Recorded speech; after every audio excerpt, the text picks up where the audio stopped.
Estaba observando que habíamos quedado, habíamos visto lo último de grúas. Yo les había pedido a ustedes una presentación de un trabajo práctico que está ahí en la plataforma, lo vi, que han subido. Voy a ser honesto, todavía no revisé los trabajos, lo voy a revisar este fin de semana si puedo, porque estoy con bastante carga de trabajo, pero bueno, después lo voy a mirar a ver qué fue lo que pusieron. Pedí un resumen de lo que veníamos viendo hasta el momento, como para ver cómo iba la parte de entendimiento de parte de ustedes. Así que bueno, eso lo corrijo en el fin de semana, calculo, y la semana que viene le hago la entrega, la devolución, a ver si veo algo que necesite un refuerzo. Para hoy, el tema, nosotros, como les había comentado en la clase anterior, ¿me escuchan bien hasta ahí, no? Sí. Sí. Fue buenísimo. Como habíamos hablado en la clase anterior, nos referimos en esta parte, o en esta etapa de la materia, al movimiento de distintos tipos de carga, partiendo desde los más pesados, o sea que para ello utilizamos grúas, ¿no? de muchas toneladas, de movimientos voluminosos de materiales, particularmente en lugares muy abiertos. Y a medida que vamos cayendo en lo que respecta a cantidad de volumen y de kilos, también se van utilizando otro tipo de medios para hacer ese movimiento. En la industria en general, la grúa en realidad, tanto las pórticas o las grúas del tipo ménsula, se usan básicamente, bueno, las pórticas son para el traslado de contenedores, son aquellas que bajaban, ¿se acuerdan? De los barcos, Sí. contenedores, los ponían arriba de los camiones y transportaban ese contenedor a algún lado. Y con respecto a las ménsulas, son las que se usan en las obras en construcción, que son esas que vemos normalmente en los edificios, que son altas, y que sirven para el movimiento de materiales en ese lugar. Bien, fantástico. Desde ese punto de vista, es todo, casi todo, digamos, sacando lo que es contenedor, la otra especialidad que nosotros, viviendo acá en la ciudad de Buenos Aires o en provincia de Buenos Aires, donde mayor contacto vamos a tener con grúas, va a ser normalmente en la parte de construcción. ¿Bien? Independientemente de si trabajamos en una zona portuaria, claramente vamos a trabajar también con las pórticas. Pero lo que vamos a ver hoy es un vehículo o una herramienta, sí, es una máquina vehículo, que es con lo cual nos vamos a encontrar, sí, seguramente de forma más sistemática y seguida, que es el denominado autoelevador, que es el vehículo que se usa en la industria, en todas las industrias, para el movimiento de cargas a nivel interior. O sea, cargas pesadas, que no pueden ser levantadas por un hombre, ni por dos, ni por tres, porque tienen un peso importante, 500 kilos, 600 kilos, 700 o más, que están estivadas. Estivadas significa estar almacenadas una arriba de la otra, en pallet. Los pallets son unas estructuras de madera, bien, que sirven de base para hacer que la carga, ahora lo vamos a ver en un videito que tengo por acá, perdón, que sirven para hacer el amontonado, digamos, acumular el material arriba de ese pallet, y ese pallet es el que tiene unas endijas por donde van a estar ingresando esa es la palabra uñas, que no es el nombre verdadero, pero bueno, lo voy a decir.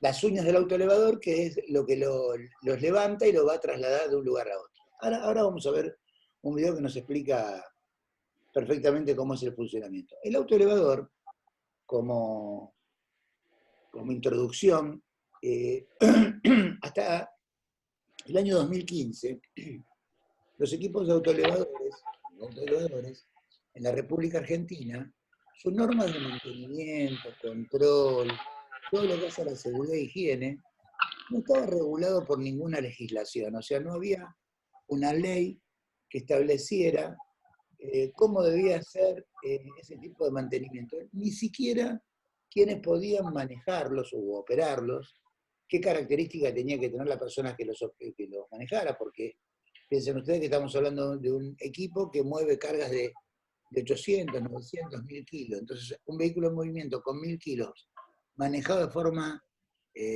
¿cómo se puede decir?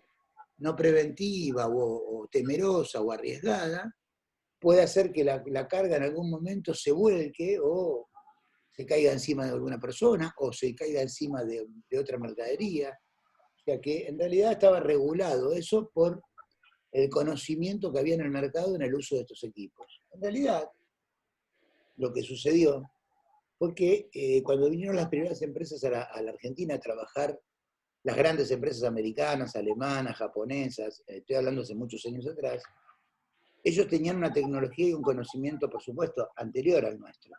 Entonces, cuando instalaban una empresa aquí en la Argentina, consultaban cuáles eran las normas de higiene y seguridad que se aplicaban en la empresa, y nosotros todavía estábamos dando los primeros pasos, no había mucha legislación. Entonces, con buen tino, cada empresa, con el fin de poder proteger a sus trabajadores, no tener pérdidas innecesarias, hizo cumplir los protocolos de uso seguro de todos los equipos, llámese herramientas, llámese autoelevadores, grúas, llámese todo lo que había en ese momento en funcionamiento de la parte operativa de una fábrica, con los protocolos que ellos traían de su país de origen. Bueno, el autoelevador no escapó a eso. Nosotros vamos a ver hoy 3 videos que están muy buenos, que nos explica todo el verdadero normal funcionamiento y todo lo que ustedes tienen que controlar como futuros técnicos y capacitar, porque ahora van a ver de por qué les digo esto de capacitar. Entonces, bueno, como les decía, ellos tenían esos protocolos de trabajo que se iban cumpliendo en forma sistemática y que se iban trasladando de una compañía a otra. O sea, se fue copiando el modelo entre todas las compañías, inclusive las que eran argentinas. Entonces, che, ¿qué hace falta para manejar un autoelevador? Y mira, nosotros hacemos esto. Bien, copio el modelo. Bárbaro, copio ese modelo. En el año 2015, piensen ustedes que la Ley de Higiene y Seguridad del Trabajo es del año 1972, el decreto que la reglamenta es del año 1979, y estamos hablando del año 2015, ¿no? Pasaron una punta de años. En el medio hubo un montón de cosas, ya van a ver ustedes cuando lleguemos a derecho laboral cuántas cosas han pasado en ese momento, pero para que tomen conciencia, entre el año 80, 1980, hasta el 2020, 40 años, o 35 años del 2015, donde ya los autoelevadores existían en el 80, en el 90, y acá en la Argentina no había nada que los regulara. En el año 2015, para la Semana de la Higiene y Seguridad en el Trabajo, se conmemora en Tecnópolis una feria, que ya no se hacen más, es una lástima porque la verdad que estaban buenas. Pero bueno, ahí, en esa semana, la Superintendencia de Riesgo de Trabajo larga una serie de baterías de resoluciones, bien, que ustedes ya algunas la habrán visto, por ejemplo, con respecto a puesta a tierra, el tema de hacer la medición de continuidad de puesta a tierra una vez al año. Sí. Que tampoco estaba establecido, hasta el año 2015 no estaba establecido con qué periodicidad. O sea, sacaron un montón de resoluciones. La 905, que habla de funciones de los servicios de higiene y seguridad, bueno, un montón de información. Pero particularmente, en lo que refiere a levantamiento de cargas a través de autoelevadores, sale la resolución 960, ¿no? 960, que establece por primera vez, lo que hace es trasladar todo ese conocimiento que se tenía de campo, todo lo que las empresas habían traído de afuera, ¿bien? Todo ese protocolo que se usaba normalmente para operar un autoelevador, llevarlo al papel. ¿Pero de qué forma llevarlo al papel? No indicando las cosas que hay que hacer con el autoelevador, porque eso es capacitación. Y una resolución no tiene que referirse a eso. La resolución establece parámetros que hasta ese momento no existían. Y uno de los más importantes, porque que hay que tener en cuenta, imagínense ustedes que si el autoelevador es operado por alguien que no está entrenado y ese alguien produce un accidente, las compañías de seguros, particularmente las aseguradoras de riesgo de trabajo, van a preguntar, ¿este hombre por qué manejaba este autoelevador? ¿Quién lo autorizó? ¿Bajo qué capacitación, condición, entrenamiento? Entre otras cosas. O sea, iba a producir un daño y la compañía de seguro iba a decir, no debería yo cubrir este riesgo, porque realmente acá no hay un entrenamiento previo. Se supone que si yo voy a cubrir un riesgo, porque el que está haciendo ese trabajo tiene un entrenamiento. Es como cuando uno maneja un auto, tiene una licencia de conducir, se supone que uno tiene un entrenamiento. Si vos chocás con otro auto, bueno, está bien, después se verán las causales. Pero vos tenías un aval de una licencia de conducir que te decía que sabías lo que estabas haciendo, o sea, sabías conducir un vehículo. Bueno, para el caso del autoelevador, con buen criterio, se establece a través de esa resolución justamente lo mismo. Se dice que un trabajador que va a operar un autoelevador en cualquiera de sus figuras y en cualquier circunstancia dentro de un ámbito laboral, en esta resolución, además de tener que conocer cabalmente el funcionamiento del equipo, va a tener que recibir una capacitación teórico-práctica, y acá es donde nosotros empezamos a trabajar la parte de higiene y seguridad. La práctica la va a hacer con alguien que sea operativamente desde el punto de vista del manejo del autoelevador. La teórica es todo medida de seguridad, y ahí es donde tienen que aprender con nosotros. Ahora lo van a ver ustedes cuando veamos estos videos, cuán marcado está el tema de la atención, la circulación con el vehículo, usar los elementos de protección personal, utilizar los elementos que son de alarma, como por ejemplo la bocina, los espejos, normas de circulación para poder establecer manejo, lo que se dice manejo defensivo. Todo eso es higiene y seguridad pura. Y esa capacitación la tenemos que brindar nosotros, ¿no? Esa legislación dice que además de esa capacitación y entrenamiento teórico-práctico, el trabajador va a tener que rendir un examen y aprobado ese examen se le va a dar una credencial que va a ser como una licencia de conducir, que le va a servir nada más que por el término de un año. Y al año te va a tener que volver a entrenar o darle un curso de actualización de una determinada cantidad de horas menor a la primera. Pero que esto tiene que ser en forma constante y mantenerse en el tiempo. Bien, fantástico. Entonces ya sabemos que hay una legislación que regula quiénes pueden conducir o quiénes deberían poder conducir un autoelevador en tanto y en cuanto tengan la licencia otorgada por quién, por el empleador, no por un organismo público. El propio empleador es el que se hace responsable de lo que haga dentro de su firma, avalado por el agente de higiene y seguridad del lugar, que en este caso somos nosotros. Avalado significa porque dimos la charla, la capacitación. Este trabajador va a tener que operar el equipo. Ahora van a ver ustedes que el equipo en realidad tiene dos etapas muy importantes. La primera, que es una revisión previa al uso, porque estos equipos son altamente inestables, muy inestables, muy inestables. O sea, tienen una capacidad de carga importante, pero su estructura y cómo funcionan, por el tipo de funcionamiento, tienen la característica de como uno puede levantar cargas o bajarlas, cuando uno incrementa la altura, ahora lo vamos a ver en el video, el autoelevador siempre tiene una tendencia como para irse hacia adelante, o sea, volcarse. Una tendencia a volcarse, no quiere decir que siempre se vaya a volcar. Esa característica es lo que hace que realmente, al ser inestable, todos los movimientos que se hagan con el autoelevador tienen que ser de forma precisa, segura, con criterio defensivo, o sea, no hacer maniobras bruscas.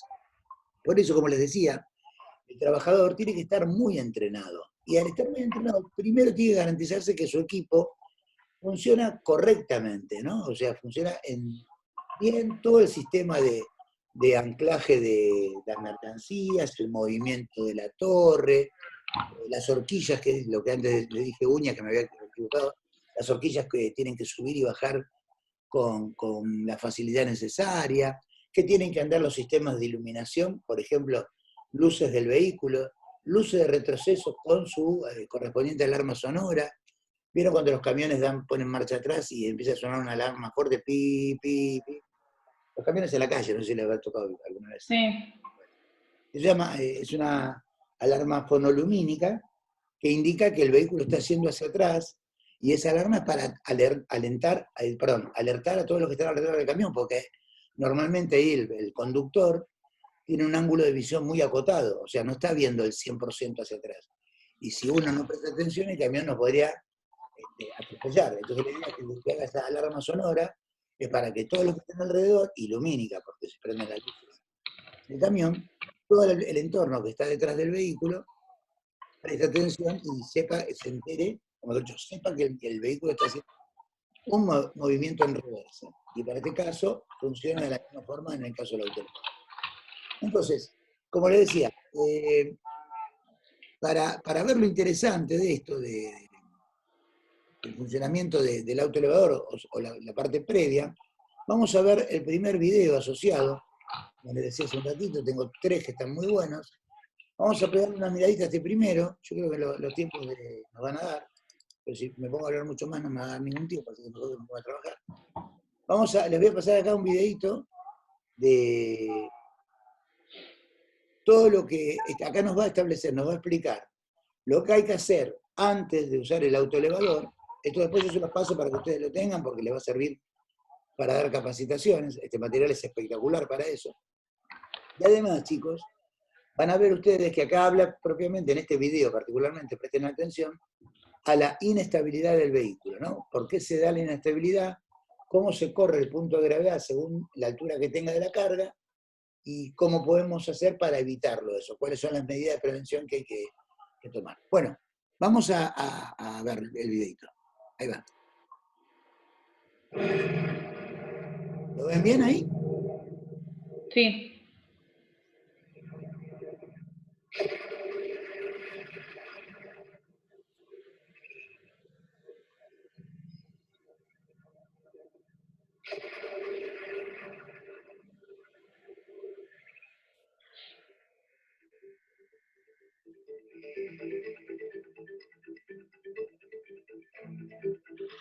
La mecanización del movimiento de materiales en la empresa moderna cumple un rol fundamental para optimizar y agilizar la producción. Nos dedicaremos a resaltar algunas situaciones en las que se manifiesta el peligro de accidente durante la operación de un autoelevador. El autoelevador levanta mercaderías por medio de un sistema de engranajes instalado en la barra vertical o torre, que puede inclinarse hacia adelante o hacia atrás para acomodar la carga ubicándola en una posición segura.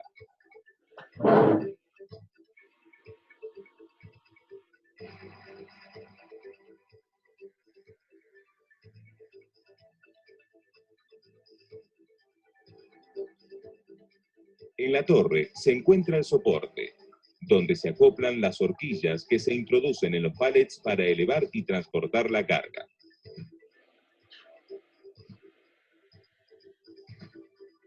Esta categoría de autoelevadores está diseñada para ser controlados por un operador sentado en la cabina.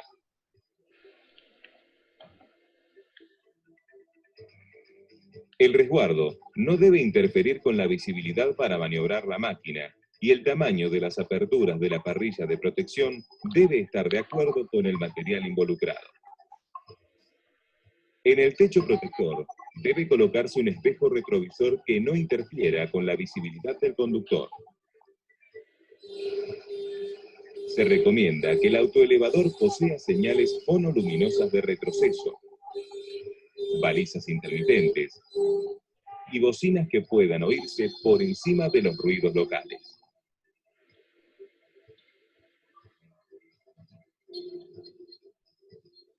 El operador siempre debe usar el cinturón de seguridad y otros elementos de protección personal necesarios de acuerdo al tipo de trabajo que realiza.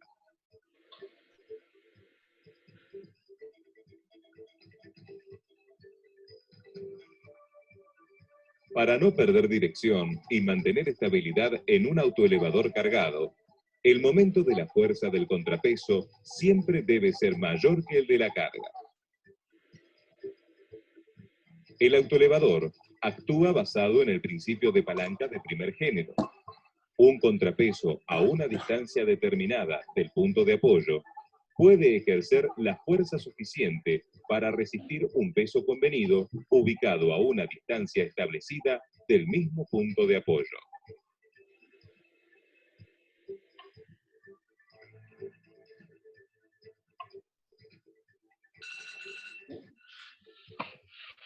Recuerde que para mantener la buena estabilidad de la carga más la máquina, el momento de la fuerza del contrapeso debe ser siempre mayor que el de la carga.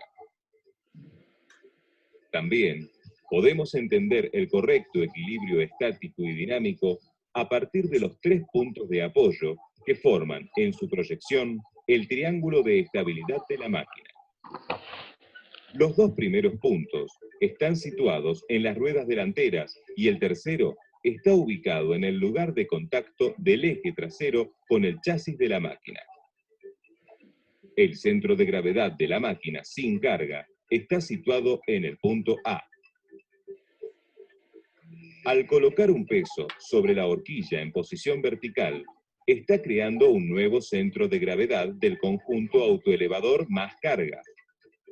El centro de gravedad se traslada según la altura e inclinación de la torre. Si inclina la torre hacia adelante, el centro de gravedad del conjunto puede proyectarse fuera del triángulo de estabilidad, volcando el vehículo hacia adelante. El centro de gravedad de la máquina, más la carga, se aleja del eje delantero cuando inclina la torre hacia atrás, reduciendo la distancia entre el eje longitudinal y los lados del triángulo de sustentación, comprometiendo la estabilidad lateral del autoelevador.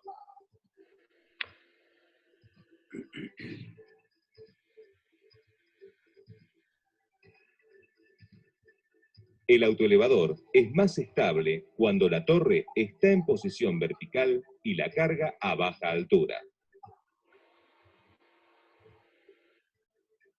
Todo autoelevador tiene estipulada la carga máxima que puede transportar y que siempre debe respetarse. Tome en cuenta que la capacidad nominal de carga se aplica a una distancia establecida adelante del punto de apoyo de la máquina, donde debe situarse el centro de gravedad de la carga.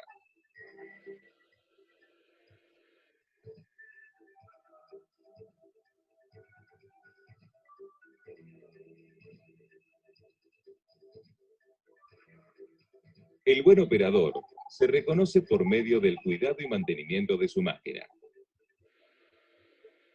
Antes de iniciar el trabajo diario, es responsabilidad del conductor verificar el óptimo estado de funcionamiento del autoelevador. Es muy útil el empleo de planillas de verificación o tarjetas. Inspeccione el nivel de aceite, el agua del radiador o anticongelante y líquidos hidráulicos.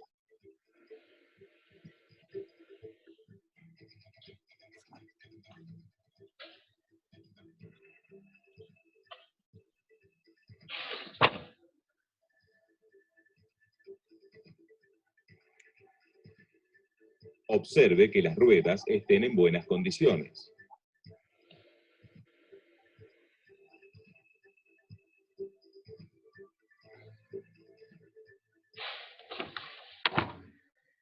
Revise las cadenas de la torre y las horquillas. Examine las mangueras del sistema hidráulico, buscando posibles pérdidas de líquido o imperfecciones en el material.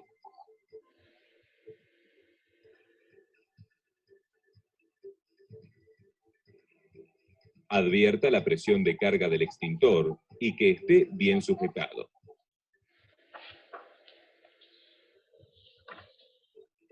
En la cabina, colóquese el cinturón de seguridad. Este lo sujetará al asiento protegiéndolo en caso de vuelco. Encienda el motor.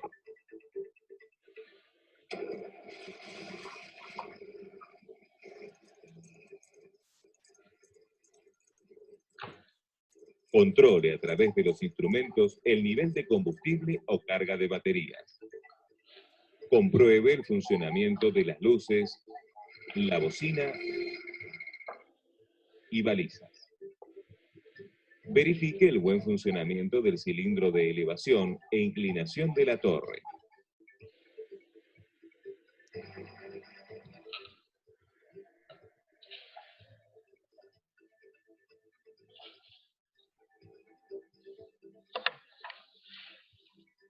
Inicie la marcha lenta para advertir posibles desperfectos en la dirección. Accione el freno para confirmar el buen funcionamiento.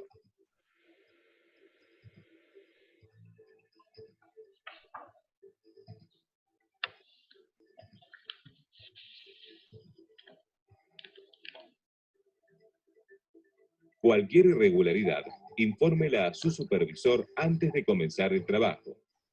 No intente reparar el autoelevador usted mismo, a excepción de que la empresa lo autorice.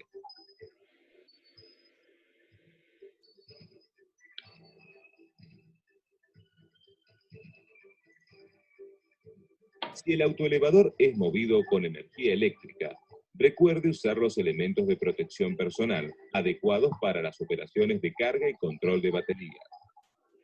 Mantenga limpios los bornes, las conexiones apretadas y la batería bien sujeta.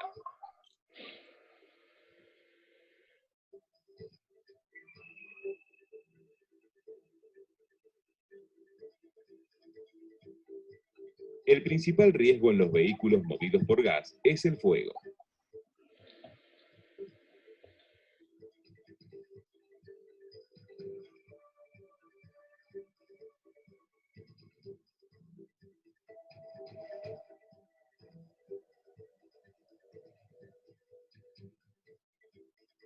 Sustituya los envases al aire libre y recuerde sujetar bien las garrafas.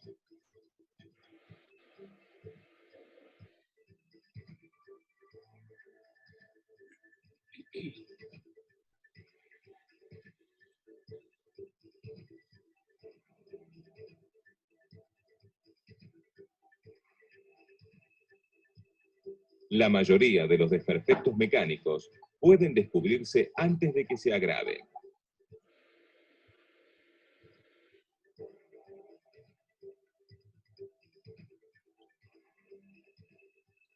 Observe y escuche atentamente el funcionamiento del autoelevador antes y durante el uso. Así, podrá descubrir los indicios que le revelan el mal funcionamiento de la máquina, llevando a cabo su tarea con la mayor efectividad y en el menor nivel de riesgo posible. Bien. Bueno, ahí hemos visto el primer videíto. Se vio bien, ¿no? Ahora les voy a dar un poco de información adicional a este primer video, como para que entendamos un poquito más. Bueno, ustedes vieron en el video, yo después lo voy a subir a la plataforma para que lo puedan ver, descargar para ustedes, para guardarlo para que lo utilicen el día de mañana si tienen que dar una charla con respecto al uso del autoelevador. Pero lo primero que nos marcó acá el video fue esto de la... Se activó en forma... Puede pasar. Decía entonces que lo que nos marcó aquí el video, en principio, fue esta preparación previa que hay que hacer del equipo, pero nos hace hincapié inicialmente en su inestabilidad, que es un equipo que requiere de muchísima atención, de mucha preparación por parte de aquel que lo va a operar, bien, que va a estar, digamos, en su uso en forma cotidiana, y nos marca algunos aspectos que son considerables. Primero, vimos que hay, o sea, en el final del video se muestra algunas medidas de seguridad que están relacionadas con el tipo de energía que moviliza al autoelevador para que funcione. Y ahí vimos que había una primera imagen con un vehículo que aparentemente estaba alimentado con motor diésel, ¿no? Con gasoil, dice que nos queda poquitos minutos, no importa. ¿No? Otro que nos muestra una recarga de garrafas con gas, digamos, garrafa de gas, lo que sería gas comprimido, y otro que nos habla de unas baterías, ¿no? Como que es un vehículo que funciona de forma eléctrica. Bueno, en realidad, las tres versiones son tan así como lo vimos en el video, y son de uso habitual en distintas industrias. ¿Por qué la elección de un motor a explosión del tipo gasolero, vamos a decir que tiren humo de color negro, a uno que ande con GNC o uno que ande con electricidad? En realidad, la esencia de cómo elegir ese tipo de equipo o ese tipo de operador está relacionado donde se va a desarrollar la actividad. Claro. es una nave industrial cerrada, ¿bien? Cerrada, sellada, como diríamos, sin ningún tipo de ventilación natural, resulta ineficaz que pongamos un equipo que largue humo, porque ¿qué va a pasar con el ambiente? Se va a llenar de monóxido de carbono, de mala combustión, todas las personas que estén ahí adentro van a sufrirlo, no van a poder respirar. Entonces ahí ese equipo no podría ser utilizado. En realidad, los equipos de explosión que emanan esta gran cantidad de gases son para utilizar en aquellos lugares donde hay mucha ventilación, son lugares muy abiertos, y la acumulación de la emanación que larga el equipo no alcanza a cubrir ninguna parte importante del ambiente en lo que respecta a la pureza del aire. O sea que ese equipo, que de todo lo que estamos viendo claramente sería el más accesible o económicamente más barato, solo tendría esa aplicación. Los otros dos, los que funcionan con gas o los que funcionan en parte eléctrica, no tienen esa problemática de emanación de gases hacia el exterior, o por lo menos no gases tóxicos en el caso del GNC. Entonces, sí se pueden utilizar en lugares más cerrados, donde el movimiento de materiales se puede hacer con este tipo de equipos que no alteran el medio ambiente laboral. O sea, el aire sigue siendo puro y las personas pueden respirar en forma natural. Esa es la gran diferencia entre los dos tipos de equipos. Después el resto de funcionamiento es idéntico tanto para uno como para el otro. En el video vimos algunos aspectos que hacen a la relación higiene y seguridad, capacitación del trabajador. Básicamente, ¿dónde? Vieron que el trabajador tiene que establecer o colocar en una lista de chequeo, se llama checklist, o lista de chequeo, donde se marcan los puntos más relevantes del funcionamiento, la prueba de funcionamiento del equipo antes de su uso. Por ejemplo, ahí hablaban del nivel de aceite, el nivel de aire de las cubiertas. Bueno, eso no hace tanto a la parte de higiene y seguridad porque es una cuestión más de mantenimiento. Pero sí había una referencia de puntos que tienen que estar elaborados por higiene y seguridad que refieren, por ejemplo, a si el equipo tiene un extintor colocado, si el mismo se encuentra con la carga actualizada y en buenas condiciones de uso, si funciona, como les decía antes, la luz y alarma de retroceso, si está colocado el espejo retrovisor, si funciona la bocina del equipo. Bien, si la visión que tiene el trabajador hacia la parte superior no está obstruida por ningún elemento. O sea, cosas que hacen en la parte operativa del equipo, bien, que están relacionadas con la seguridad. Eso es algo que en ese checklist debemos tener participación nosotros en la elaboración de las preguntas que hay que hacerse con el fin de poder confirmar si el equipo está o no en condiciones de uso con relación a la seguridad, no a la relación de mantenimiento. También, ahí vimos dos ejemplos, ya desde el punto de vista operatorio, y esto también hace a la capacitación del trabajador, que está relacionado con esto de las palancas que se dan, o sea, el sistema de palancas que se dan en un autoelevador, que ya lo habíamos visto nosotros en grúa. O sea, a un contrapeso determinado voy a poder levantar un peso. O sea, si yo tengo 1000 kilos de contrapeso, puedo levantar hasta 950, hasta 1000 kilos de peso del otro lado, pero el equipo me va a quedar en equilibrio. O sea, los dos pesos son iguales. Siempre se carga un poquito menos de lo que el contrapeso nos otorga. ¿Qué pasa si yo tengo un contrapeso de 1000 kilos y le pongo 1200? ¿Qué va a pasar? El equipo se va a volcar. Lo mismo pasaría con una grúa, ¿no? Si le pongo más carga de lo que el contrapeso puede soportar, eso va a hacer que la grúa, o en este caso el autoelevador, se vuelque, o sea, se vaya hacia adelante. Entonces, nos explicaba ahí el video, con un poco más de desarrollo, cómo cambiaba ese punto o esa palanca en relación, además de esto del contrapeso, cómo cambiaba esa palanca en relación a la altura de la carga, ¿no? O sea, si yo tengo en estas horquillas, que es lo que levanta y baja los palets, vieron ustedes que se insertan en una estiba de mercadería y el operador se acerca, hace que esas horquillas entren en ese cajoncito de madera donde está estibada toda la mercadería, la levanta y la descarga hacia el piso, ¿no? La lleva hacia abajo y ahí se pone. Bueno, eso que nosotros vimos ahí, ese movimiento, en realidad el autoelevador cuando está tomando una carga en una altura determinada, va a sufrir un movimiento de ese punto de apoyo, que era el punto de gravedad, que lo vimos en ese triángulo que hicieron la gráfica ahí en el video, donde nos muestra cómo ese punto se va corriendo. ¿Qué quiere decir? Cuanto más alto yo tengo las horquillas y le pongo la carga ahí, o sea, tomo la carga de la estiba donde está almacenada, cuando la levanto a la carga allá arriba para poder moverla, es el punto más álgido, es el punto más extremo al cual puedo llevar yo mi autoelevador con la carga. Quiere decir que si la carga que está allá arriba está por encima de lo que el autoelevador puede levantar, lo más probable es que el autoelevador se vuelque.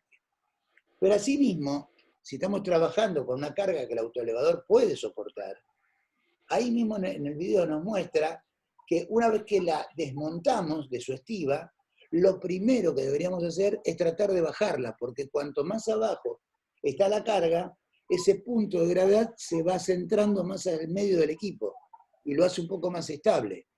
Si yo muevo el autoelevador con esa carga elevada, sigo manteniendo el punto de gravedad muy cerca de la zona de salida, quiere decir, de la zona de vuelco, y cualquier desnivel que encuentre en el piso, cualquier maniobra brusca o frenar que haga, va a ser indefectiblemente que el equipo tenga una tendencia a volcarse. Ahora, ¿qué pasa? Si ustedes me dicen, y bueno, ¿y cómo tiene injerencia higiene y seguridad en esto con respecto a una parte operativa? Sí, la parte operativa no es que sea de higiene y seguridad, lo que es importante es la parte de la seguridad. Bien, se me está por cortar la comunicación. Vamos a guardar ahí la